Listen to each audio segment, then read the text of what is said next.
Assalamu alaikum ladies, welcome back to Healing Aspirations with Amani. My name is Amani Obeid, your holistic dental health coach. My mission is to help women overcome their fear of the dentist and tooth pain and simplify natural oral care. For this live, it is day number 5 for the pre-Ramadan reboot. Thank you so much for joining me. We talked earlier this week about several steps that you can do, inshallah, to optimize your Ramadan. The first day we talked about the importance of setting your goals and making a list of the du'as that you want to make sure to ask Allah for during this blessed month. In terms of physical preparation for the month, I talked about the importance of hydration on the second day. To get used to drinking a lot of water to help your body be well hydrated for the month, as a lot of times some of the symptoms we have, such as fatigue and pain, are as a result of not drinking enough water. On day number 3, we talked about incorporating daily nettle infusions into your routine to give you that extra boost of vitamins and minerals. And on the 4th day, we talked about how to optimize your meals in terms of what to eat, when to eat, and how often. And I talked about the importance of having a very nourishing breakfast with a minimum of 30 grams of protein, balanced by a side of vegetables, as well as a complex carb that will slowly release glucose into your body throughout the day without a big high and then a crash. So today what I wanted to talk to you about is something that has to do with your environment, something that a lot of times we overlook given the way society is structured today and how we live our lives. So what I'm going to talk to you about is your circadian rhythm, which is your internal biological clock. That's the best explanation for it. And your circadian rhythm, it governs your sleep and wake cycle and several other daily rhythms in your body. It's a very finely tuned system that's composed of various hormonal and biochemical reactions, and they helps you live in rhythm with a 24-hour day. So you're supposed to wake up in the morning and you're supposed to remain alert throughout the daylight hours, and then by the time night happens, you're going to be sleeping and rejuvenating. And a key component of your circadian rhythm is the time release of the sleep hormone known as melatonin. And when your circadian rhythm is functioning properly, the melatonin levels rise during the nighttime hours, which promotes sleep, and then they are suppressed during the daytime, and instead cortisol rises, which makes you become alert and have the energy to go about your day-to-day activities.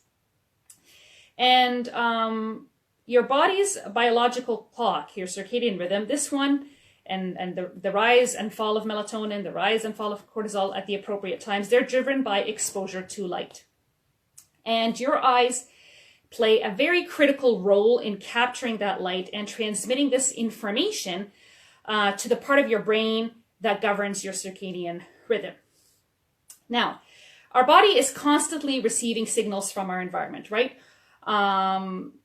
And this is what I want to focus on today, is you getting the signal from light. And if you go back to before 1878, before the invention of the light bulb, our light sources were limited to basically sunlight during the daytime. You had no other option, or you had candles and fire at night, or moonlight when the sun went down. So back in the day, there weren't light bulbs, and we take for granted how much exposure to light we have today. There was no TVs, there was no smartphones, there was no computers, there was no digital alarm clocks, there wasn't the blinking LED light from your smoke detector.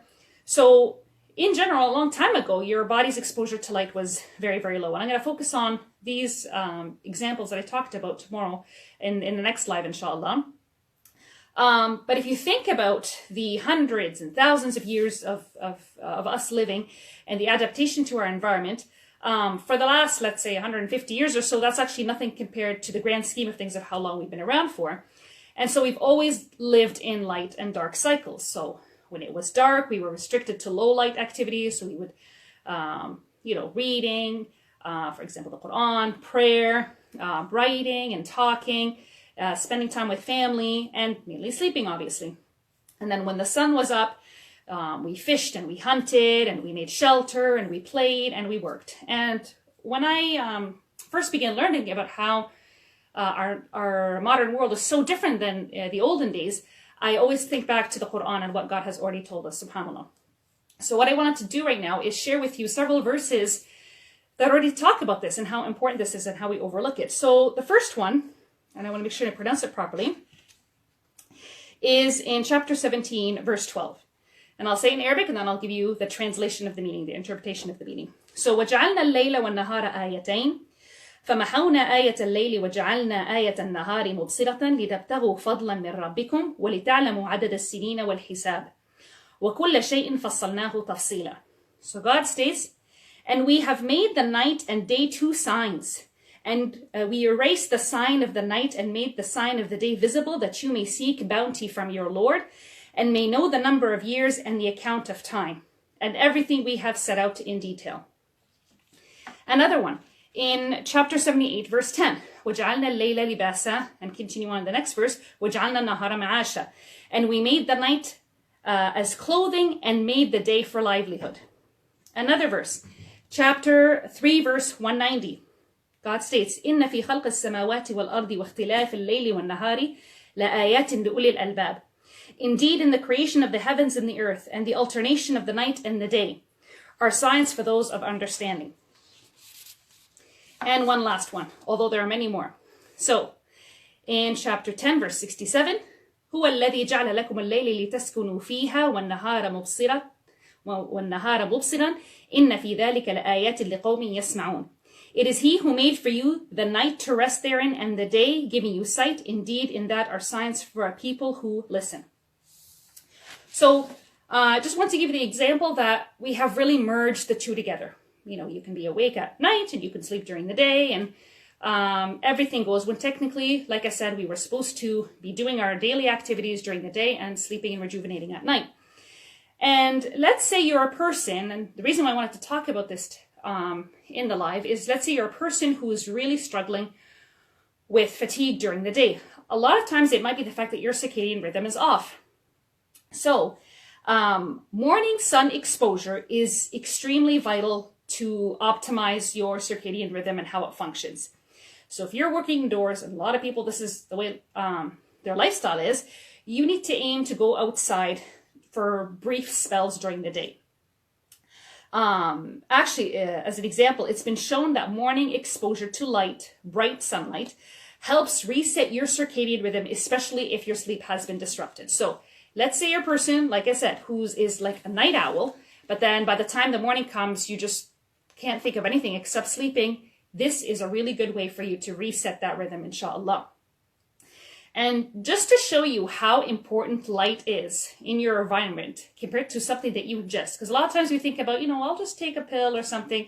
We're used to, okay, I can't sleep, I'll just pop a melatonin pill. Well, this is actually very, very wrong, because your body's supposed to produce melatonin. For you to take an external form of melatonin has unintended consequences that probably to this day we don't even know the dangers of that. So it's important for you to let your body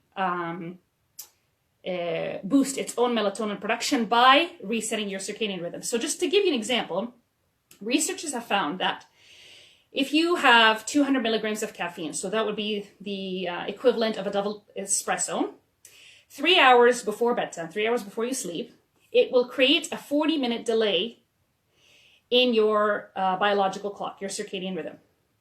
However, watch this. Bright light alone induced circadian phase delays in the test subjects of about 85 minutes. So your body, your environment, you being exposed to bright light will delay your circadian rhythm by 85 minutes. That's huge. That's double that of caffeine. So, like I said, bright light delayed your circadian rhythm by twice as long as a double espresso. This is just to show you the ramifications of taking artificial lighting and also not being exposed to sunlight during the day as something small and trivial when it's not. So, as I mentioned in the previous live, I talked about having a big breakfast, which will reset your circadian rhythm. I'm going to give you something else to do in addition to that. After you have your big breakfast, I want you to go outside. And I want you to go outside, and if you wear glasses like myself or contacts, do not wear your glasses or your contacts. And of course, obviously, do not wear your sunglasses because you're going to be inhibiting the full spectrum of the sunlight from entering your eye. go out there and expose your eye to the sun. This is going to help you reset your circadian rhythm. And some people might say, well, I'll just, I'm just gonna, when I wake up, I'll just turn on the lights. Well, it's not like sunlight. So let me give you a few comparisons. So moonlight is 1 lux, and lux is like a measurement of the light emittance. A brightly lit office is about 400 lux.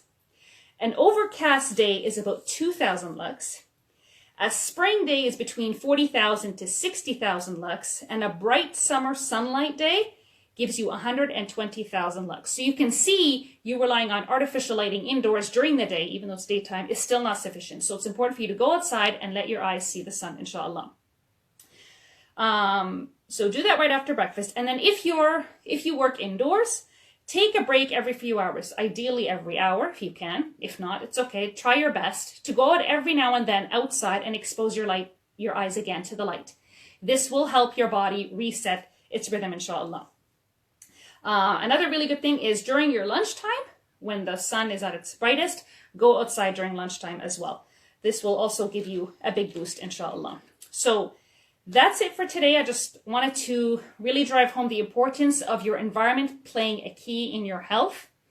Now you might wonder, what does sunlight have to do with, I talked about the health effects, but what does it have to do with my dental health, my oral health, my teeth and gums? Well, if you do not have your body's circadian rhythm properly set, then you're not getting rejuvenating sleep. And believe it or not, rejuvenating sleep is when your body has the most healing capability. So remineralization of your teeth, all the things that are going on inside your mouth to promote healing are going to be optimized at their most when you are sleeping. So if you are not getting restful sleep, if you're not getting a sleep that really rejuvenates your body and promotes healing, you're not going to make it very far with healing your teeth. And as I said before, your teeth are a sign of your overall body health. Your mouth is the window or the door to your health. So it's very important to look at the entire body and all the ways and all the different functions that it has in order for you to optimize your health, inshallah, from inside your body and into your teeth and your whole being, inshallah. Jazakumullah khairan for tuning in. Inshallah, I'll see you next time. Again, this live will continue on Monday, inshallah, at 1 p.m. EST. And what I'm going to do is I'm going to talk about the opposite, what to do at nighttime to optimize your sleep. So we talked about what we're doing during the day with the exposure to sunlight, and I'll give you some tips, inshallah, on how to promote a good sleep with your night routine. Jazakumullah khairan, and inshallah I'll see you on Monday. Assalamu alaikum.